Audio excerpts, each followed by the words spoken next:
Halo adik-adik, kami dari mahasiswa Pasca Sarjana Undiksa jurusan Pendidikan Matematika dengan saya sendiri, Intan Puspa, dan rekan saya Sandy Clavinova. Dan saya Jeki Lesmana. Nah, kali ini kita akan mencermati berbagai permasalahan nyata terkait trigonometri dan bagaimana sih cara kita dalam penyelesaiannya. Tujuan pembelajaran kita hari ini agar adik-adik dapat menerapkan trigonometri ke dalam berbagai permasalahan di kehidupan nyata. Sebelum kita lanjut ke permasalahan, terlebih dahulu kita harus ingat kembali materi pada sebelumnya. Nah, yang pertama kita harus ingat itu adalah perbandingan trigonometri pada segitiga siku-siku yang seperti ada pada gambar di samping. Untuk nilai sin itu adalah depan per miring, kemudian untuk nilai cos samping per miring, dan untuk nilai tan adalah depan per samping. Kemudian kita juga harus ingat kembali materi pada sudut-sudut istimewa. Nah, seperti pada gambar di samping. Dan yang terakhir kita harus ingat kembali juga aturan sinus dan kosinus, seperti pada gambar di samping. Apabila kita sudah memahami semua hal tersebut, bolehlah kita mulai sekarang masuk ke permasalahan soal yang pertama.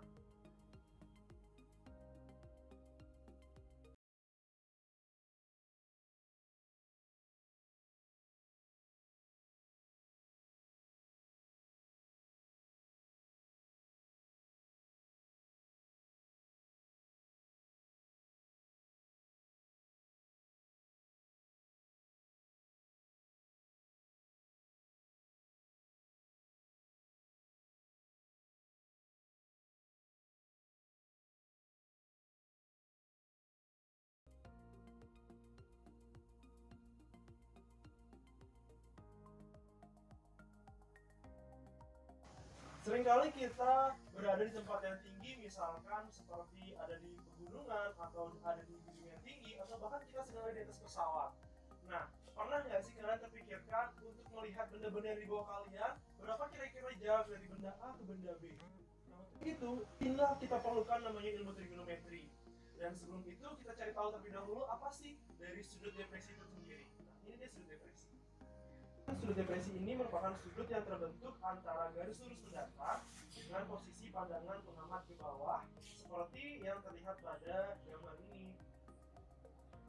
Nah, contohnya pada soal ini. Nah, sekarang coba kita bayangkan kita sedang berada di atas mercusuar, di mana mercusuar ini merupakan menara yang tinggi yang berfungsi untuk mengatur navigasi kapal.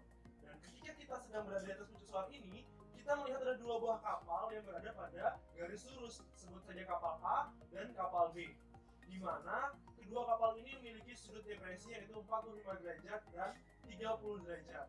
Kemudian apabila tinggi menara ini sendiri itu adalah 80 meter, maka kira-kira berapakah jarak kapal A dengan kapal B ini? Nah, untuk itu kita bisa gunakan ilmu trigonometri yang sudah kita pelajari tadi. Nah, untuk kita mencari nilai jarak kapal A dengan kapal B ini, kita bisa cari terlebih dahulu jarak kapal B ke mercusuar. Ini kita bisa gunakan dari rumus tan 30 derajat. Sehingga kita dapatkan tan 30 derajat itu adalah 80 per B, di mana tan 30 ini sendiri bernilai 1/3 akar 3. Sehingga kita dapatkan 1/3 akar 3 sama dengan 80 per B. Kemudian kita bisa dapatkan sehingga hasilnya adalah B sama dengan 80 akar 3 meter. Nah, ini dia nilai dari jarak B, jarak kapal B ke mercusuar. Nah, kemudian sekarang kita hitung jarak kapal A ke mercusuar. Nah, untuk jarak kapal A ke mercusuar ini kita bisa gunakan untuk sama dengan 80 per A, di mana tan 45 ini sendiri adalah 1, sehingga 1 sama dengan 80 per A, sehingga kita dapatkan nilai A sama dengan 80. Nah, oleh karena itu sekarang kita bisa cari jarak kapal A dengan kapal B dengan menggunakan jarak B dengan A itu tadi, sehingga kita dapatkan B dikurang A sama dengan 80 akar 3 dikurang 80 meter.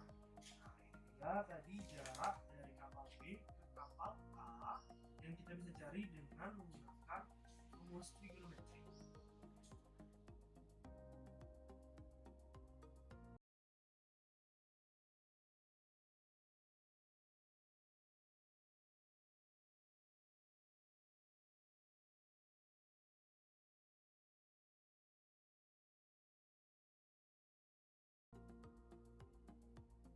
Ada upacara apa nih ya?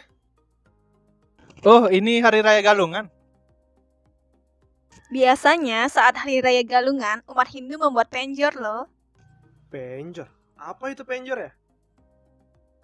Ayo, coba kita lihat ke sana. Nah, ini yang namanya penjor, teman-teman.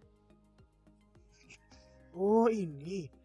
Kira-kira berapa ya sih tinggi penjor ini? Iya, penasaran juga nih. Kira-kira bagaimana ya cara kita mengukur tingginya tanpa kita harus memanjat penjor ini?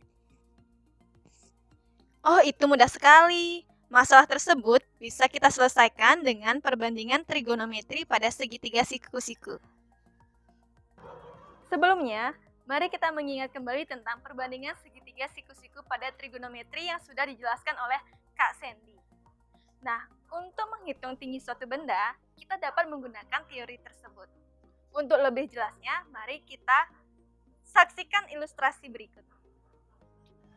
Misalkan ada sebuah penjor dengan ketinggian tertentu, kemudian saya ingin menghitung penjor tersebut. Jarak titik puncak penjor dengan saya dapat digambarkan dengan garis berikut.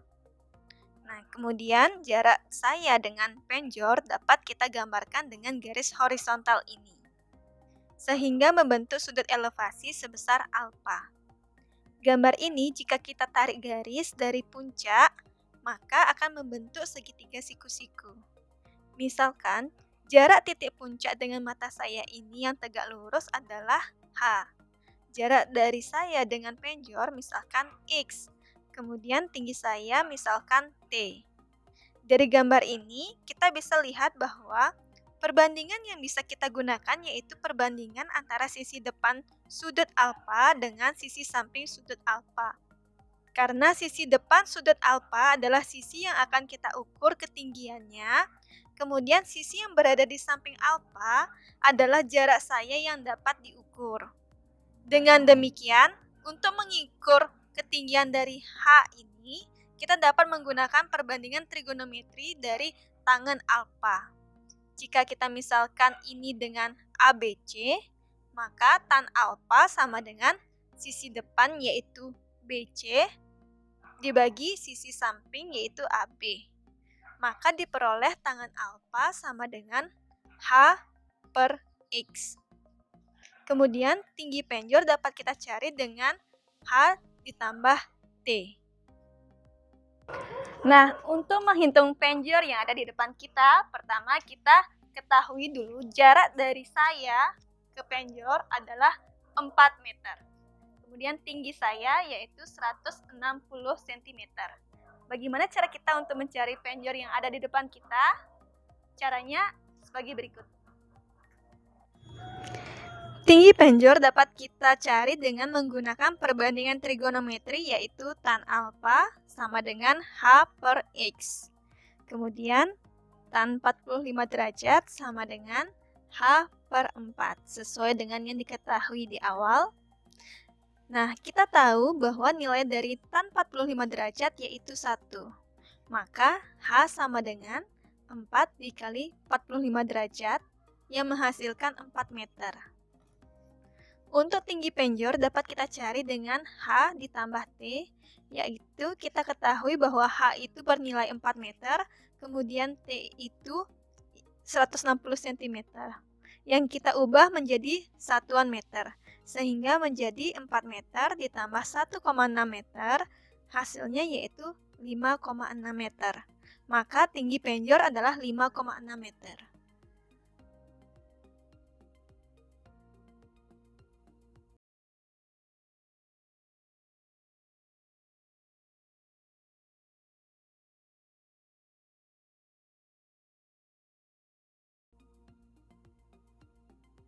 Nah, sekarang mari kita bahas penerapan trigonometri pada sistem navigasi pelayaran pada sebuah kapal. pelayaran memiliki peran penting dalam kehidupan ekonomi, mulai dari transportasi orang, barang antar pulau, negara, bahkan benua. Dengan bantuan teknologi, navigasi pelayaran zaman modern begitu mudah dilakukan tanpa kendala. Namun, ratusan tahun lalu, sebelum adanya sistem navigasi pelayaran modern, bagaimanakah cara-cara pelaut untuk menentukan arah di tengah laut? Berlayar pada zaman dahulu begitu sulit, apalagi adanya perubahan arus laut, angin sewaktu-waktu. Bagaimana cara para pelayar menggunakan teknologi yang ada pada zaman itu agar sampai pada tujuan pelayarannya? Salah satu teknik yang digunakan pelaut adalah dead reckoning. Dead reckoning ini adalah metode yang digunakan oleh navigator untuk dapat menentukan posisi kapal saat ini didasarkan pada posisi yang sudah ditentukan sebelumnya.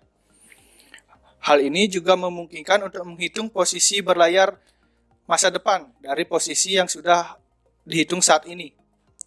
Selain itu, dead reckoning juga membantu dalam memprediksi matahari terbit, matahari terbenam, serta curah hujan. Salah seorang pelaut terkenal yaitu Columbus menggunakan teknik dead reckoning ini untuk berlayar ke dunia baru sebanyak 4 kali. Ia mampu berlayar ke semua lautan dan pulau-pulau tanpa kesalahan sedikit pun, serta kembali dengan cara yang sama ke Spanyol. Sementara itu, John Bird menciptakan alat yang dinamakan sextant, yang mampu mengukur sudut antara matahari, bulan, ataupun bintang dengan horizon yang dapat membantu pelaut menentukan posisi mereka di tengah laut. Nah, sekarang coba kita berperan sebagai seorang pelaut untuk menentukan posisi kita di tengah laut. Perahu kita berlayar dari Pelabuhan Padang Bae dengan sudut 81 derajat dari utara, sejauh 495 km hingga titik Ki. Kemudian kita berlayar dengan sudut 220 derajat sejauh 201 km hingga titik R. Kita harus menentukan jarak perahu kita terhadap pelabuhan agar tidak tersesat. Nah, dalam menyelesaikan permasalahan ini, kita harus mengetahui besar sudut PQR terlebih dahulu. Langkah pertama adalah dengan mencari sudut PQU. Karena sudut P dan Q adalah sudut dalam sepihak, maka sudut PQU diperoleh dengan 180 derajat dikurang 81 derajat. Diperoleh sudut PQU sama dengan 99 derajat. Kemudian, kita ingin mencari sudut PQR. Sudut PQR ini diperoleh dengan mengurangi sudut satu putaran penuh dengan 210 derajat dan 99 derajat yang kita peroleh tadi. Sehingga diperoleh sudut PQR adalah 51 derajat.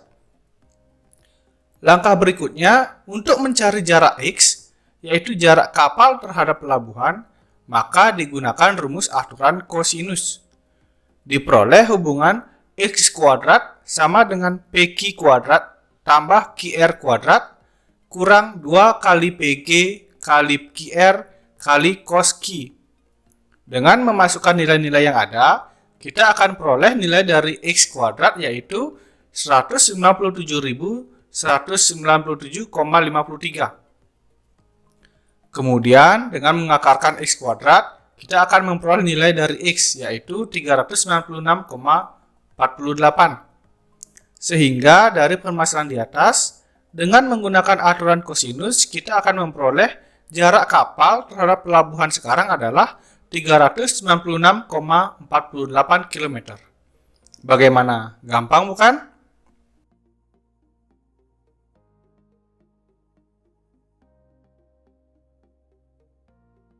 Itu tadi berbagai contoh penerapan trigonometri dalam berbagai permasalahan nyata sehari-hari. Semoga kalian bisa memahaminya ya. Nah, sampai di sini dulu pertemuan kita kali ini. Sampai jumpa di video berikutnya. Bye-bye.